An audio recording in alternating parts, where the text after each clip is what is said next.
अगर किसी का सब कुछ छिन जाए तो क्या उसका अधर्म भी समझा जा सकता है? अश्वत्थामा का अपराध इतिहास जानता है, पर उसका दर्द बहुत कम लोग। अश्वत्थामा, द्रोणाचार्य का पुत्र, एक ऐसा योद्धा जो युद्ध से पहले ही अपेक्षाओं के बोझ में जी रहा था।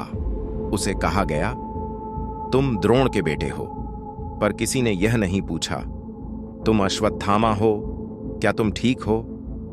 कुरुक्षेत्र में एक वाक्य बोला गया, अश्वत्थामा मारा गया।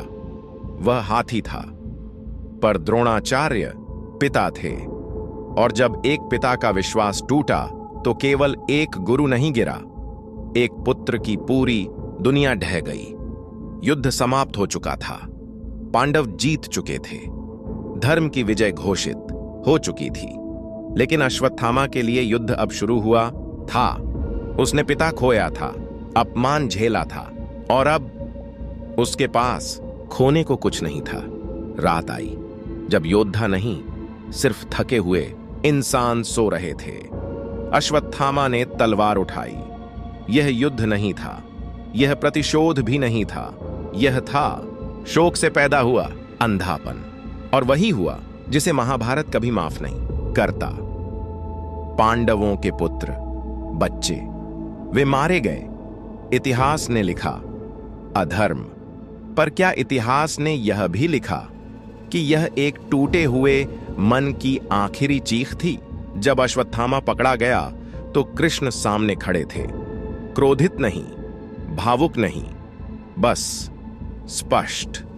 कृष्ण ने कहा, तुमने युद्ध नहीं लड़ा, तुमने भविष्य को मार डाला। अश्वत्थामा को मारा नहीं गया, उससे कुछ ज्यादा किया गया, उसे अमर बना दिया गया।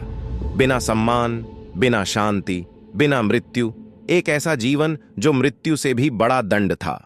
और यहीं महाभारत रुक जाती है, क्योंकि सवाल उठता है, क्या यह न्याय था, या क्या कृष्ण ने धर्म से ज्यादा संतुलन चुना? महाभारत हमें यह नहीं सिखाता कि कौन सही था, यह सिखाता है कि हर निर्णय की एक कीमत होती है। अश्वत्थामा का अपराध गलत था, लेकिन उसका दंड वह हमें असहज करता है, और शायद यही धर्म का सबसे कठिन रूप है।